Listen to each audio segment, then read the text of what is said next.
जय हिंद दोस्तों, मेरा नाम तुषार है। पीएससी वाला के इस यूट्यूब चैनल पे आप सभी का स्वागत है। तो भारतीय संविधान और राज्य व्यवस्था का एक क्विक रिवीजन सीरीज लेकर आ रहे हैं हम लोग। जैसे कि अभी एग्जाम बहुत पास में है, चाहे सीजीपीएससी प्रीलिम्स की बात करें, लैब टेक्नीशियन एग्जाम की बात करें, हॉस्टल वार्डन की भी संभावना आएगा, पुलिस कांस्टेबल का एग्जाम हो गया, प्रयोगशाला परिचारक। तो खूब सारे एग्जाम है जिनका नोटिफिकेशन आ गया है, खूब सारे एग्जाम का डेट आ गया है और कुछ एग्जाम जो है उनके आने की संभावना बनी हुई है।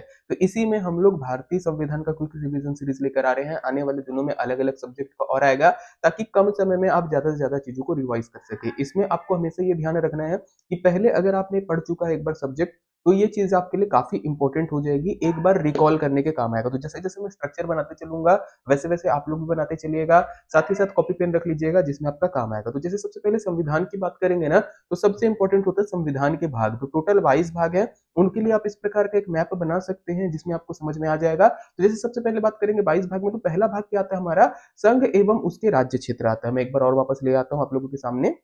ओके, तो चलिए, भाग एक जो है वो हमारा संघ एवं राज्य क्षेत्र होता है, आर्टिकल 1 से 4 पे कवर अप होता है। वहीं पर भाग दो नागरिकता के प्रावधान बताता है 5 से 11। भाग तीन हमारे मौलिक अधिकार या फिर फंडामेंटल राइट्स है जो कि 12 से 35 पे कवर अप होते हैं। भाग चार राज्य के नीति निर्देशक तत्व है जो कि आपका 36 से 51 के बीच में जाएगा।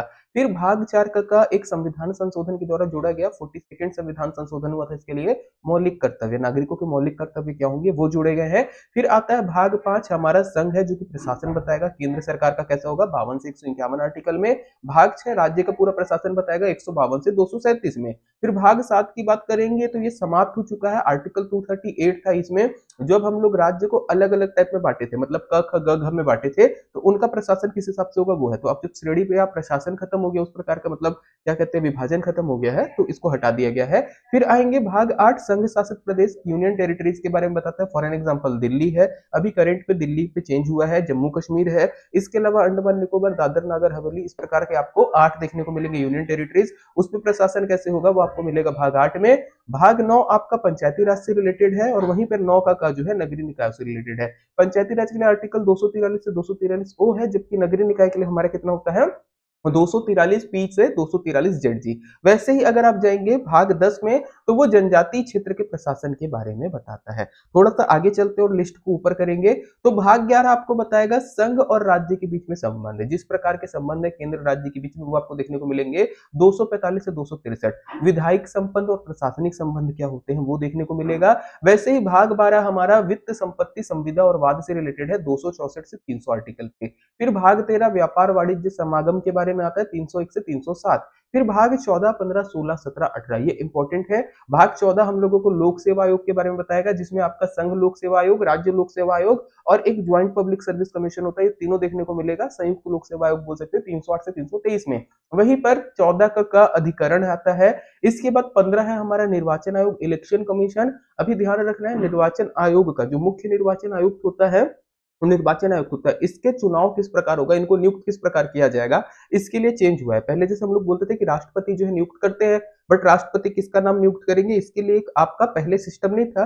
सुप्रीम कोर्ट ने बोला कि प्रधानमंत्री, आपका लोकसभा में नेता प्रतिपक्ष और सुप्रीम कोर्ट के सीजीआई मिलकर चुनेंगे। इस पे बिल बदलकर सरकार जो है सीजीआई को चेंज करने वाली है। तो ये बिल आया हुआ है, करंट में हॉट टॉपिक है, तो निर्वाचन आयोग ध्यान रखना है। इसके बाद अनुसूचित जाति जनजाति आयोग आपका 16 पे रहेगा, इसी में आपको ओबीसी आयोग भी देखने को मिलेगा। भाग 17 अपना राजभाषा आयोग है। भाग 18 आपातकाल है। चलिए, इसके बाद भाग 19 जो है वो प्रकीर्ण है। भाग 20 जो है संविधान संशोधन की प्रक्रिया, दक्षिण अफ्रीका से लिए है। भाग 21 जो है हमारे अस्थायी संक्रमणकालीन उपबंध और भाग 22 जो है संक्षिप्त नाम विस्तार प्रारंभ, इस प्रकार से आपको देखने को मिलेगा। ओके, तो भाग 1 से भाग 22 पहले आर्टिकल के साथ आपको नाम याद होने जरूरी, जैसे भाग 1 का आर्टिकल कहां तक है, भाग 2 का कहां तक है, 3 का कहां तक है, तो इस प्रकार का आप बना लीजिएगा। एक्चुअल में ये पूरे एक पेज पे बनेगा, तो मैंने इसको 2 पार्ट में बांटा है ताकि ऊपर नीचे आप आराम से पढ़ सके, वर्ड आपको क्लियर दिखे। ओके, तो एक पेज पे आप भाग 1 से भाग 22 का नाम रखेंगे। वैसे ही अनुसूचियां, ये दो चीजों को करते चलेंगे। जैसे भाग पे तो थोड़ा टाइम लगेगा, अनुसूची अभी तुरंत रिकॉल हो जाएगी। तो जैसे अनुसूचियों की बात आती है तो पहला शेड्यूल या फर्स्ट अनुसूची हमारी क्या है, तो इसमें राज्यों और केंद्र शासित प्रदेशों के नाम आपको मिलेंगे। इवन राज्यों के क्षेत्राधिकार भी शामिल है। मतलब क्या क्या चीजें रहेंगी इसमें, पहली अनुसूची में भारत में कितने राज्य हैं, 28 राज्य, उसके नाम मिलेगा। केंद्र शासित प्रदेशों के नाम मिलेंगे, 8 केंद्र शासित प्रदेश का नाम दिखेगा। उनकी सीमाएं दिखेंगी आपको। ओके, कि जम्मू कश्मीर की सीमा कहां तक है, भारत के अलग अलग भागों की मतलब अलग अलग राज्यों की सीमा कहाँ तक है, इसके अलावा उनके न्यायिक क्षेत्र मिलेंगे। दूसरी अनुसूची प्रावधान करती है वेतन भत्तों और विशेषाधिकारों और प्रलब्धियों के। तो कुछ इंपॉर्टेंट पद है, टोटल 9 पद है जिनके वेतन भत्तों के बारे में बताता है। इनका नाम याद रखना है। जैसे सबसे पहले भारत के राष्ट्रपति का बताएगा, भारत के राज्य के राज्यपालों का बताएगा वेतन भत्ते, लोकसभा के अध्यक्ष उपाध्यक्ष के वेतन भत्तों के बारे में बताएगा, राज्यसभा के सभापति उपसभापति के बारे में, वैसे ही भारतीय राज्यों की विधानसभा के अध्यक्ष उपाध्यक्ष के बारे में, ऐसे ही राज्यों के विधान परिषदों के सभापति उपसभापति, यहाँ पे अध्यक्ष उपाध्यक्ष लिखा है, इसको आप सभापति उपसभापति कर लेंगे। ओके, सर्वोच्च न्यायालय के न्यायाधीश के आपका जो भी सैलरी अलाउंसेस होता है वो उच्च न्यायालय का हो गया, और भारत के नियंत्रक और महालेखा परीक्षक। तो दूसरी अनुसूची में 9 पद हैं जिनके वेतन भत्तों और परिलब्धियों के बारे में बताता है। वहीं पे तीसरी अनुसूची जो है वो आपका शपथ प्रतिज्ञान बताता है। इसमें भी 9 है, बट 9 विषय अलग अलग हैं। जैसे आपके भारत के केंद्रीय मंत्री होंगे, संसद के लिए अगर आप चुनाव लड़ना चाहते हो, लोकसभा या राज्यसभा का, तो जो उम्मीदवार होगा उसका है। इसके अलावा संसद के सदस्य, आप चुनाव जीत के आ गए तो आपका रहेगा। ओके, इसके बाद सर्वोच्च न्यायालय के न्यायाधीश का है, नियंत्रक महालेखा परीक्षक का है, राज्य के मंत्रियों का है। वैसे राज्य के मंत्रियों के साथ साथ राज्य विधानमंडल के चुनाव के उम्मीदवार का है, राज्य विधानमंडल के सदस्यों का है, और उच्च न्यायालय के न्यायाधीश का। तो कैसे पकड़ सकते हो, देखो एकदम बेसिक है, 3-3 का पैकेट बनाना है। सबसे पहले आप चुनाव लड़ने के लिए जाओगे तो संसद के उम्मीदवार, चुनाव जीत गए तो संसद का सदस्य, फिर आप केंद्र सरकार के मंत्री। वैसे ही राज्य के उम्मीदवार, राज्य के आपके विधायक, और राज्य के आपके क्या हो जाएगा, मंत्री। 3-3-6 हो गया। सुप्रीम कोर्ट के जज, हाई कोर्ट के जज, और आपका एक रहेगा सीएजी। एकदम इजी है, आराम से बन जाएगा। फिर चौथी अनुसूची आती है, तो इसमें राज्यसभा के आपके और केंद्र शासित प्रदेशों में राज्यसभा की सीटों का आवंटन है। ओके, राज्यसभा में कितनी कितनी सीटें आवंटित होगी वो। तो जब हम लोग संविधान को पढ़े हैं पेड बैच में, पूरा डिटेल पे कवर अप किए। ये क्विक रिवीजन चल रहा है, आपको याद आना चाहिए कि लोकसभा में, राज्यसभा में, विधानसभा में राज्य अनुसार हम लोगों ने कितनी अनुसूची में था, है ना।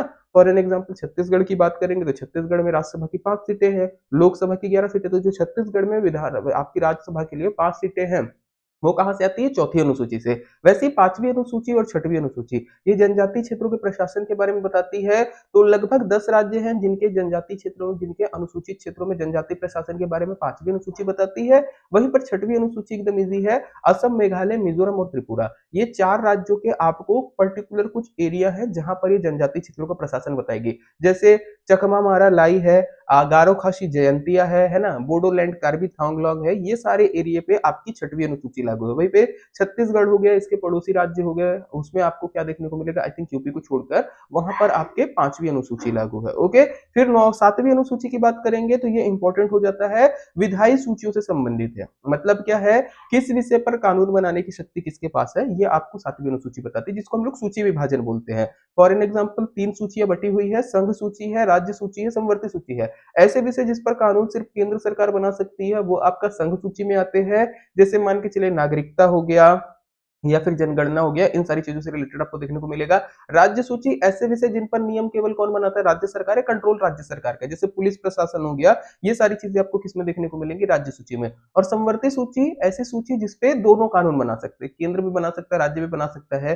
फॉर एन एग्जाम्पल शिक्षा है, स्वास्थ्य है, उस पर आपको क्या देखने को मिलेगा, समवर्ती सूची। याद रखिएगा फिर भी, अगर समवर्ती सूची में कोई कानून बना है, एक राज्य सरकार बनाई है, केंद्र सरकार बनाई है, और दोनों में कॉन्फ्लिक्शन है, ओके, बोल रहा है राज्य वाला कुछ अलग बात, केंद्र वाला कुछ अलग बात, भले ही कोई भी पहले आया हो, केंद्र वाला लागू होगा। ठीक है, चलिए इसके बाद 8वीं अनुसूची सबसे बड़ी है, यहां से क्वेश्चन भी पूछे गए हैं। हम लोगों को देखने को मिलेगी क्या, 8वीं अनुसूची में भारत की ऑफिशियल लैंग्वेज या फिर राज्य भाषा मान्यता प्राप्त, पहले 14 थी, फिर बाद में 8 जोड़ी गई है, टोटल 22 भाषाएं हैं। अगर इनकी लिस्ट देखेंगे तो सबसे पहले असमिया, बंगाली, ये वे होंगे लिखा है, इसको कर लीजिएगा बोडो, फिर डोंगरी है, गुजराती है, हिंदी है, कन्नड़ है, कश्मीरी है, कोंकणी है, मलयालम है, मणिपुरी है, मराठी है, मैथिली, नेपाली, ओरिया, पंजाबी, थोड़ा सा लिस्ट को और सरकाते हैं हम लोग, ओरिया, पंजाबी, पंजाबी के बाद आपको संस्कृत मिलेगी, संस्कृत के बाद आपको संथाली मिलेगी, सिंधी, तमिल, तेलुगु, उर्दू, ये सारी चीजें अपने को देखने को मिलती है राजभाषा में। वहीं पर 9वीं अनुसूची जो है भूमि सुधार कानून से रिलेटेड है। 9वीं अनुसूची में अपने को केवल ये ध्यान रखना है कि अभी के डेट में अगर कोई कानून हम लोग 9वीं अनुसूची में डालते हैं तो न्यायपालिका उस पर कोई भी काम नहीं कर सकती। पहले इसको डाला ही इसलिए गया था कि अगर कोई भी कानून बनता है, न्यायपालिका उस पर अपना हक जमा के क्या करती थी, उसको चेंज करती थी। तो सरकार के सामने मतलब प्रॉब्लम आ गया था कि हम लोग कुछ कानून बनाते और न्यायपालिका बोलती कि मौलिक अधिकार के अगेंस्ट है या ये है, तो उसको रद्द कर देती थी। तो इससे बचने के लिए उन्होंने 9वीं अनुसूची डाला, बोला कि 9वीं अनुसूची में कोई भी कानून डलेगा तो उसका जुडिशियल रिव्यू नहीं हो सकता, उसमें जो लिख दिया गया वो होगा। बट आज की डेट में क्या है, अगर 9वीं अनुसूची में भी कोई कानून डलता है तो इसका आप न्यायालय जो है न्यायिक पुनर्विलोकन कर सकता है। वहीं पे 10वीं अनुसूची की बात आएगी, सबसे इंपॉर्टेंट रहेगा दल बदल कानून। याद रखिएगा, केंद्र और राज्य में होता है, पंचायत वगैरह में आपको देखने को नहीं मिलेगा। तो अगर कोई व्यक्ति दल बदल करता तो उसको अयोग्य घोषित कर दिया जाएगा। इन शॉर्ट अगर समझने की कोशिश करें, मान के चलिए अगर आप पर्टिकुलरली किसी एक पार्टी के हैं, सपोज आप कांग्रेस पार्टी के हैं और कांग्रेस पार्टी की अनुमति के बिना आपने संसद में वोट दे दिया, या फिर कांग्रेस ने बोला हाँ मैं वोट दो, आपने ना में वोट दे दिया, तो आपके खिलाफ दल बदल कानून लग सकता है अगर 15 दिन के अंदर आपको पार्टी माफ नहीं करती। दूसरा, अगर आप कांग्रेस पार्टी से चुनाव जीत के आए हैं और आप भाजपा में शामिल हो जाते हैं, तब भी आपके ऊपर दल बदल कानून लगेगा। अगर आप एक नाम निर्देशित सदस्य हैं, आप अगर 6 महीने के बाद किसी पार्टी को ज्वाइन कर लेते हैं तो भी आपके ऊपर लग जाएगा। इस प्रकार से बहुत सारे प्रावधान है इसमें। एक चीज बस ध्यान रखिएगा इसमें, अगर कभी भी दल बदल कानून के तहत अगर आपको पार्टी हटाती, मान के चलो आप कांग्रेस की तरफ से चुनाव जीत के आए हो और कांग्रेस आपको हटा देती है, बोलती कि ऐसे तुम कांग्रेस का सदस्य नहीं, तब आपके ऊपर दल बदल नहीं लगेगा, आपकी सीट बनी रहेगी। दूसरा एक अपवाद हम लोग ले सकते हैं, अगर कोई पार्टी 2/3 अपना क्या करे, अलग हो जाए। जैसे मान के चलिए कांग्रेस पार्टी में 90 सदस्य हैं और किसी राज्य में उसमें से 60 सदस्य क्या करते हैं, अपनी पार्टी को अलग कर लेते हैं, एक अलग पार्टी बना लेते हैं, तो उसको हम लोग दल बदल में लेते हैं, उसको बोलते हैं पार्टी स्प्लिट होना, पार्टी टूटना। जो कि एग्जांपल आपको देखने को मिलेगा मुंबई में या महाराष्ट्र में शिवसेना के साथ हुआ। ओके, इसके अलावा अध्यक्ष या सभापति अगर अपने पद से त्याग पत्र देता, अपनी पार्टी से त्याग पत्र देता है कि मैं अध्यक्ष सभापति के पद पर बैठा हूं, मैं अपनी पार्टी छोड़ रहा हूं, तो उसके ऊपर भी दल बदल कानून लागू नहीं होता। ठीक है, ये सारी चीजें आपको देखने को मिलेंगी। चलिए इसके बाद आते हैं हम लोग संविधान की प्रस्तावना। 11वीं अनुसूची, 12वीं अनुसूची एकदम इजी है। 11वीं अनुसूची आपका पंचायती राज के विषय है और 12वीं अनुसूची आपका क्या रहेगा, नगरीय निकाय के विषय। पंचायती राज में 29 विषय और नगरीय निकाय में 18 विषय। संविधान की प्रस्तावना पे आएंगे तो संविधान की प्रस्तावना एक बार रिकॉल कर लीजिएगा। हम भारत के लोग भारत को संपूर्ण प्रभुत्व संपन्न समाजवादी पंथ निरपेक्ष लोकतंत्रात्मक गणराज्य बनाने के लिए और उसके समस्त नागरिकों को सामाजिक आर्थिक राजनीतिक न्याय विचार अभिव्यक्ति विश्वास धर्म उपासना की स्वतंत्रता प्रतिष्ठा और अवसर की समता देने के लिए और व्यक्ति की गरिमा राष्ट्र की एकता अखंडता सुनिश्चित करने वाली बंधुता को बढ़ाने के लिए दृढ़ संकल्पित होकर संविधान सभा में आज 26 नवंबर 1950 मार्क्सिस्ट शुक्ल सप्तमी संवत 2006 विक्रमी में हम लोग जो है इस संविधान को अंगीकृत अधिनियमित और आत्मार्पण करते हैं।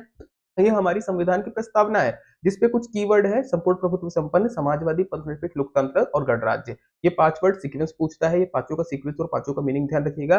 3 प्रकार के न्याय की बात करता है, सामाजिक आर्थिक राजनीतिक। 5 प्रकार की स्वतंत्रता की बात करता है, विचार अभिव्यक्ति विश्वास धर्म उपासना की स्वतंत्रता।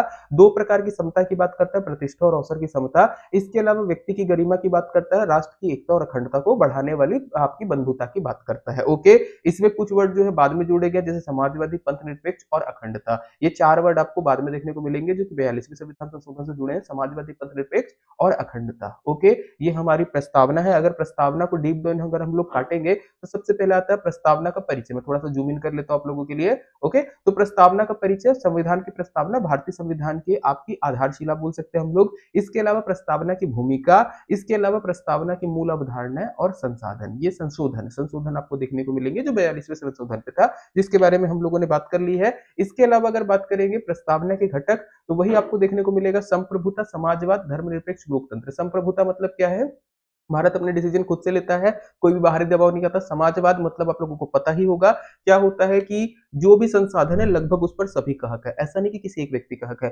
धर्मनिरपेक्षता या पंथ निरपेक्षता, सेक्युलरिज्म, सबको पता है क्या होगा, ये हर बार हॉट टॉपिक रहता है। इसके अलावा लोकतंत्र क्या होता है, सरकार जो है जनता के द्वारा चुनी जाती है, ये देखने को मिलेगा।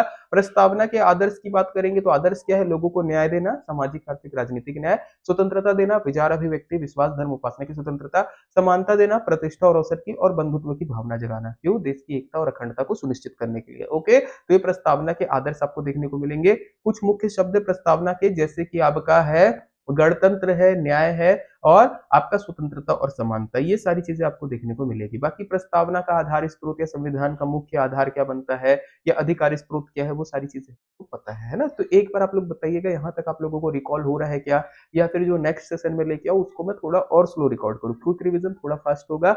वैसे ही ये वाली फोटो का आप लोग स्क्रीनशॉट ले लीजिएगा, मैं थोड़ा देर के लिए अपना कैमरा ऑफ कर देता हूँ ताकि आप लोग आराम से स्क्रीनशॉट ले पाए। ये इंग्लिश पे है बट यहाँ पे आपको पूरा चीज मिल जाएगा, प्रस्तावना कब कब लागू हुई है, संविधान कब लागू हुआ है, कॉन्स्टिट्यूशन से हम लोगों को प्रीएम्बल से क्या क्या चीजें देखने को मिलती है, उसका आप स्क्रीनशॉट ले लीजिएगा, आराम से आपको समझ में आ जाएगा। इसको आप एक प्रॉपर, जब भी आप स्क्रीनशॉट लेंगे, नोट्स बनाते जाएंगे कॉपी में, आपको 2 से 3 पेज देखिए संविधान को पढ़ना है, ऐसा नहीं है कि 2 से 3 पेज में आपका संविधान खत्म हो जाएगा।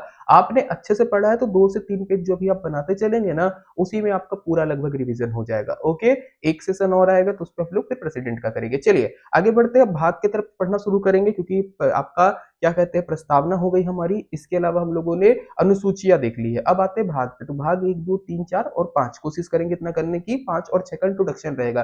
तो भाग 1 हम लोगों को क्या बताता है, संघ एवं राज्य क्षेत्र, टोटल 4 आर्टिकल है। जैसे पहला आर्टिकल है इंडिया अर्थात भारत, या भारत अर्थात इंडिया, राज्यों का एक संघ होगा। अभी हाल ही में इस पे बहुत ज्यादा विवाद चल रहा था, यहाँ पे याद रखिएगा इंडिया पहले ले लीजिएगा और भारत बाद में ले लीजिएगा, क्योंकि संविधान इंग्लिश में लिखा गया, ट्रांसलेशन उसका हिंदी में हुआ है, तो वहां पे लिखा हुआ है इंडिया दैट इज भारत, मतलब इंडिया अर्थात भारत राज्यों का एक संघ होगा। बीच में विवाद चल रहा था कि भारत के नाम क्या है। ओके, इंडिया का नाम हटा के भारत तो नहीं करने वाले, अभी इंडिया के ऑफिशियली 2 नाम है। ओके, भारत भी है, इंडिया भी है, ध्यान रखिएगा। दूसरा है नए राज्यों का प्रवेश या स्थापना, अगर मान के चलिए कोई दूसरा देश है जो कि भारत में शामिल होना चाहता है, तो हम लोग किस आर्टिकल के तहत कराते हैं, 2 के तहत। 2 का सिक्किम के लिए विशेष उपबंध हम लोगों ने किया था, जब सिक्किम को हमको अधिग्रहण करना था। सिक्किम में क्या हुआ था, वहां पर आपका एक तरीके से पब्लिक के द्वारा वोट किया गया था कि आप जो है एक अलग देश रहना चाहते हो कि भारत में शामिल होना चाहते हो। मेजोरिटी ऑफ लोगों ने बोला भारत में शामिल होना है, तो हम लोगों को भारत में सिक्किम को शामिल करने के लिए हम लोगों ने क्या किया था, आपका आर्टिकल 2 का जोड़ा था। आई थिंक 35वां 36वां संविधान संशोधन इससे रिलेटेड आपको देखने को मिलेगा। फिर आर्टिकल 3 है नए राज्यों का निर्माण करना, वर्तमान राज्यों की सीमा में बदलना या नाम में बदलना। जैसे मान लो मध्य प्रदेश से छत्तीसगढ़ बना, ये किससे बनेगा, आर्टिकल 3 से। छत्तीसगढ़ का नाम बदल के हम लोगों को करना है कांग्रेसगढ़, एक एग्जांपल ले लीजिए। ये कैसे कर सकते हैं हम लोग, आपका आर्टिकल 3 के तहत। ये कौन कर सकता है, संसद कर सकती है। अभी हाल ही में मुद्दा इसका भी छिड़ा हुआ है, पिछले 4-5 साल से मुद्दा छिड़ा हुआ है। बार बार पश्चिम बंगाल की मुख्यमंत्री ममता बनर्जी बोलती केंद्र सरकार को कि पश्चिम बंगाल का नाम बदल कर आप बांग्ला प्रदेश या बंगला कर दो। क्यों, क्योंकि जब अल्फाबेटिकल ऑर्डर में राज्यों की मीटिंग होती है और जब उनको बोला जाता है ना, अल्फाबेटिकल ऑर्डर में बोलते हैं, पश्चिम बंगाल का नाम अंग्रेजी में आता है वेस्ट बंगाल, सबसे आखिरी में बेचारी को बोलने मिलता है, तब तक बाकी लोग सुस्त पड़ जाते हैं। वो चाहती है कि उसका नाम से वेस्ट बंगाल पश्चिम को हटा दिए, बांग्ला रखे, तो वो बी में आ जाएगा अल्फाबेटिकल, तो पहले बोल पाएगी। जैसे स्कूल टाइम पे वाइवा होता था, कॉलेज टाइम पे वाइवा होता था ना, अल्फाबेटिकल रोल नंबर सेट रहता था, सेम केस है। उसके बाद आता है हमारे पास आर्टिकल 4, वो है आर्टिकल 2 और 3 के लिए शर्तें। आर्टिकल 2 के लिए शर्त क्या है कि अगर आप कोई भी बाहरी राज्य को आपके भारत में शामिल करना चाहते हो तो संविधान संशोधन करना पड़ेगा।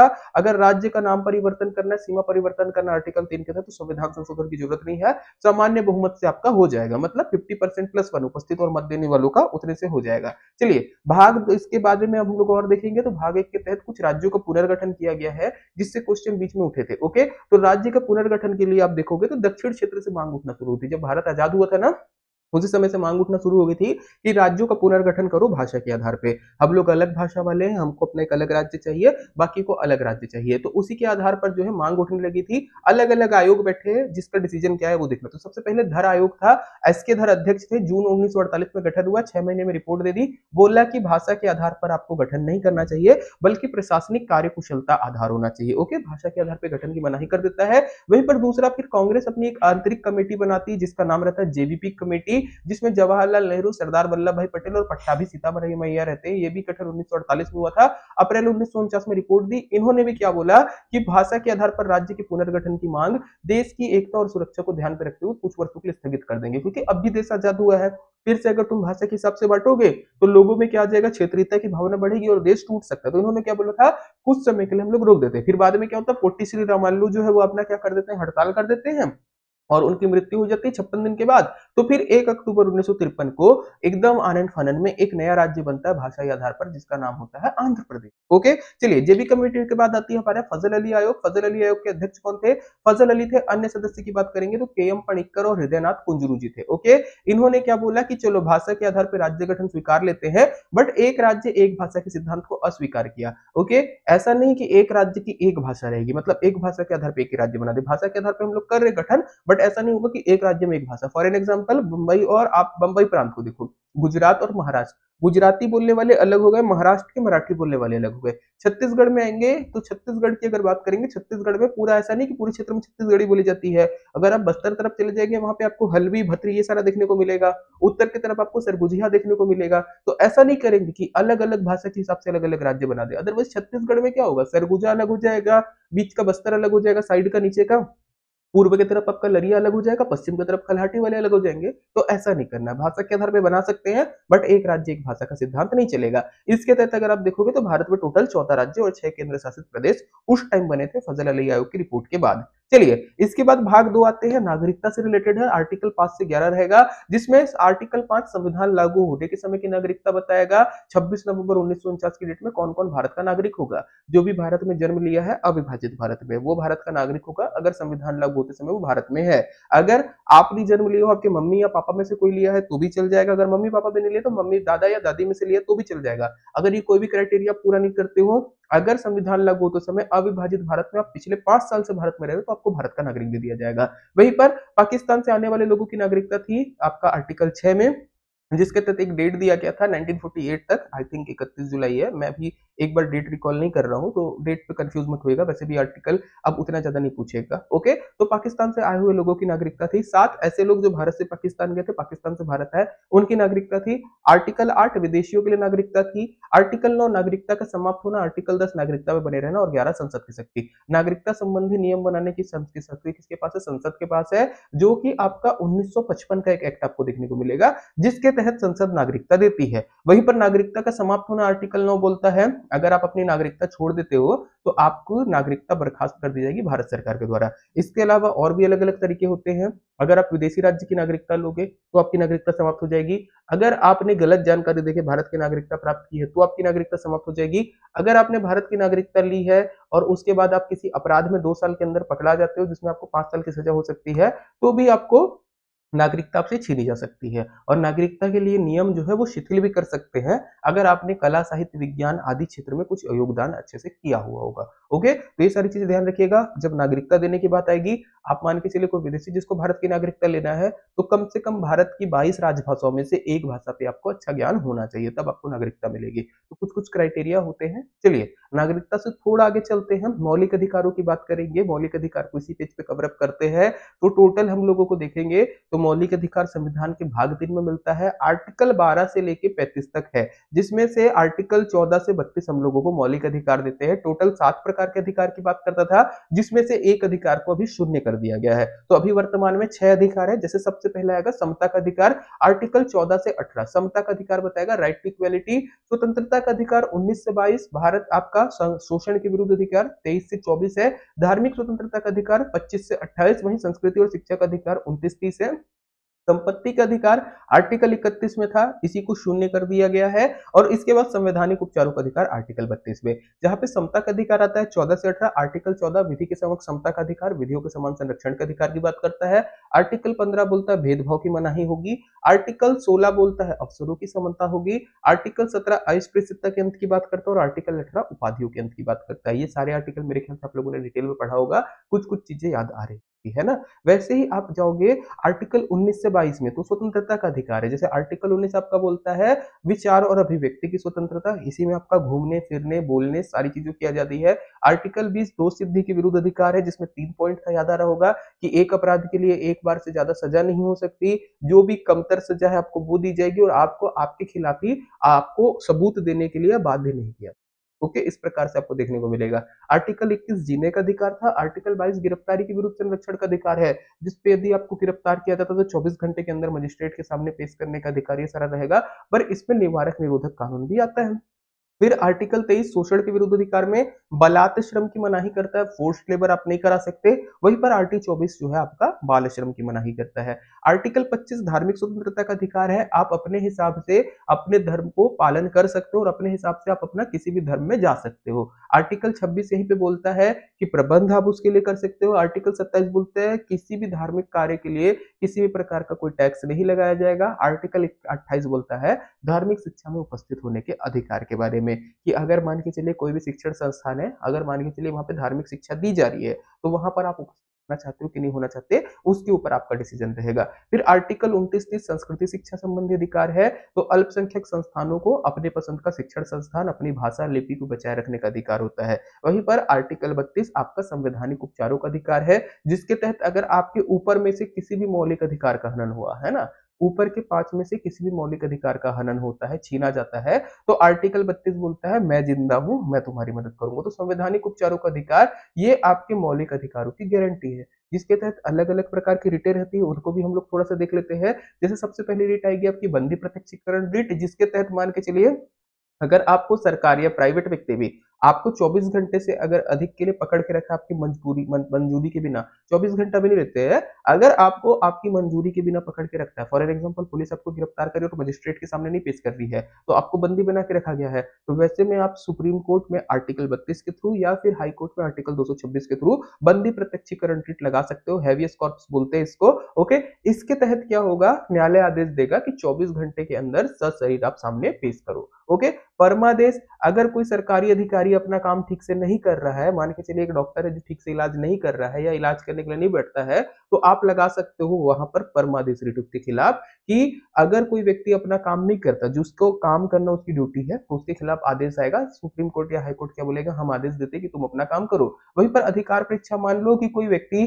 किसी पद पर बैठने का अधिकारी नहीं है बट वो बैठा है, ओके, नौकरी आपकी लगी, सरकारी टीचर बने हो आप, बट आप क्या करते हो, चले जाते हो दोस्त की शादी में और अपने भाई को बोल रहे हो जा भाई तू संभाल ले, ओके, स्कूल, तो वैसे में बैठना तुम्हारे भाई को नहीं था बट तुमने भेजा है, तो वैसे में उसके खिलाफ लगेगी अधिकार परीक्षा कि तुम यहाँ पर कैसे बैठे हो, तुम यहाँ पे बैठने के अधिकारी नहीं हो। ओके, तो अगर कोई व्यक्ति गलत जानकारी देकर ओके किसी जगह पर बैठ के कार्य कर रहा है, तो उससे ये पूछा जाएगा किस अधिकार से। मैं शॉर्ट में निपटा रहा हूँ। फिर उत्प्रेषण और प्रतिषेध है, उत्प्रेषण या न्यायालयीन होता है, जिसके तहत आप क्या करते हो, भेजते हो सुप्रीम कोर्ट आपका हाई कोर्ट को, या हाई कोर्ट लोअर कोर्ट को बोलते हैं जो मामले की सुनवाई तुम कर रहे हो उसको तुम मेरे पास भेजो, मैं देखूंगा। वहीं पे प्रतिषेध आपका सुप्रीम कोर्ट हाई कोर्ट को या हाई कोर्ट लोअर कोर्ट को मना करता है कि जो न्यायालय की तुम सुनवाई कर रहे हो उसकी सुनवाई मत करो। ओके, तो ये आपको देखने को मिलेगा। चलिए इसके बाद चलते थोड़ा सा भाग 4 नीति निर्देशक, तो इसमें पूरे आर्टिकल ही कर लेते हैं हम लोग जल्दी जल्दी। तो आर्टिकल 36 राज्य की परिभाषा, जैसे आर्टिकल 12 में राज्य की परिभाषा, सेम टू सेम आर्टिकल 36 में राज्य की परिभाषा है।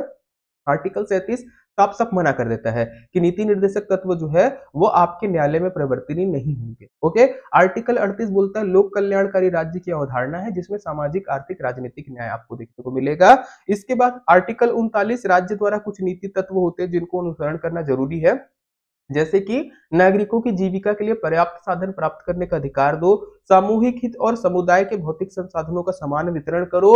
तीसरा बोलता है धन और उत्पादन के साधनों का संकेंद्रण आप रोको, ये राज्य का कर्तव्य होगा। अमीर अमीर ना बनते जाए, गरीब गरीब ना बनते जाए, तो धन और उत्पादन के साधन जो है एक बराबर विकेंद्रीकृत हो। चलिए, पुरुष और स्त्रियों के लिए समान कार्य के लिए समान वेतन हो, कर्मकारों के स्वास्थ्य और शक्ति और बालकों की अवस्था के दुरुपयोग से संरक्षण हो, और बालकों को स्वास्थ्य विकास के अवसर की सुविधा प्रदान करना। वहीं पर आर्टिकल 39 का समान न्याय और गरीबों को निःशुल्क विधिक सहायता की बात करता है, जिसको 42वें संविधान संशोधन से जोड़ा गया। आर्टिकल 40 पंचायतों के बारे में है। 41 जो है आपका बुढ़ापे, बेरोजगारी, बीमारी की आदि दशा में सामाजिक सहायता पाने का अधिकार के बारे में। 42 जो है काम की न्याय संगत सजा, मनोवाचिक दशा और प्रसूति सहायता। 42 याद रखिएगा, प्रसूति सहायता से रिलेटेड है। वैसे ही आर्टिकल 43 आपका कर्मचारियों की निर्वाह मजदूरी से है। 43 का जो है वो आपका जो सरकार होगी वो उद्योगों के प्रबंध में मजदूरों की भागीदारी को सुनिश्चित करे, वो होता है। और 43 का होता है सहकारी समितियों का उन्नयन। वैसे ही आर्टिकल 44 नागरिकों के लिए समान नागरिक संहिता के बारे में बताता है। 45 6 साल से कम आयु के बच्चों के लिए उनकी शिक्षा और देखभाल, आप बोल सकते हैं एक प्रकार का आंगनबाड़ी। 46 आपका अनुसूचित जाति जनजातियों के लिए या अन्य दुर्बल वर्गों के लिए आपका उनके अधिकारों की रक्षा के प्रावधान करने की बात करती है कि सरकार को ये काम करने चाहिए। 47 आपका पोषाहार के बारे में आता है। 48 आपका पशु, जैसे कि गाय, बछड़ा और अन्य दुधारी पशु है, उनकी बलि पर रोक रखना, और इसके अलावा कृषि और पशुपालन में आधुनिकीकरण का आगे बढ़ाना, ये आता है। 48 का पर्यावरण संरक्षण से रिलेटेड है। वहीं पर 49 आपका राष्ट्रीय महत्व के स्मारक को और स्थानों का संरक्षण करना, जैसे केंद्र संरक्षित और राज्य संरक्षित स्मारक जो हम लोग बोलते हैं ना, वो आप मान सकते हो आर्टिकल 49 से आए हैं। आर्टिकल 50 कार्यपालिका, विधायिका और न्यायपालिका के पृथककरण का सिद्धांत है। और 51 अंतरराष्ट्रीय शांति सुरक्षा की अभिवृद्धि के लिए राष्ट्रों के बीच न्याय संगत और सम्मानपूर्ण आदि अंतरराष्ट्रीय विवादों के मध्य निपटारा करना, मतलब इंटरनेशनल जो हम लोग पीस की बात करते हैं वो 51 पे है, तो इसको ध्यान रखिएगा। इसके अलावा कुछ निर्देशक तत्व भाग 4 के अलग भी है, जैसे आर्टिकल 335 है, 350 का है और 51 है।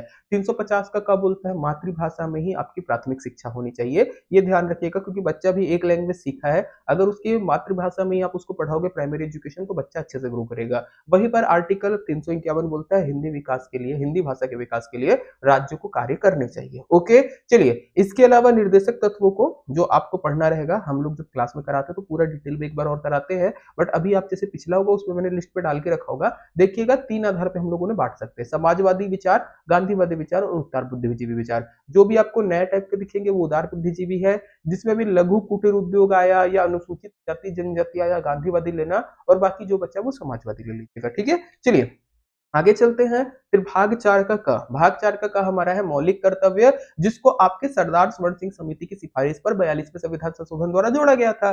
तो स्वर्ण सिंह समिति में टोटल 12 सदस्य थे, ध्यान रखिएगा। स्वर्ण सिंह जी अध्यक्ष थे, बाकी का नाम है आप एक बार स्क्रीनशॉट ले लीजिएगा, आराम से पढ़ लीजिएगा। जैसे SS रे है, VN गॉडगिल है, BN बनर्जी है, दिनेश गोस्वामी है, DP सिंह है, स्टीफन है, इसके अलावा गोखले है, रजनी पटेल है, सैयद मोहम्मद है, AR अंतुले है, वसंत साठे है। ओके, सरदार स्वर्ण सिंह समिति ने सिफारिश दी थी कि आपके मौलिक कर्तव्य होने चाहिए, और अगर मौलिक कर्तव्य कोई फॉलो नहीं करता तो उसको अर्थदंड का प्रावधान भी होना चाहिए। टोटल आपके इन्होंने 8 मौलिक कर्तव्य को सुझाया था, जिसमें से सरकार ने 5 माने, 5 अपने से जोड़े और 10 मौलिक कर्तव्य पहले जोड़े गए 42वें संविधान संशोधन से।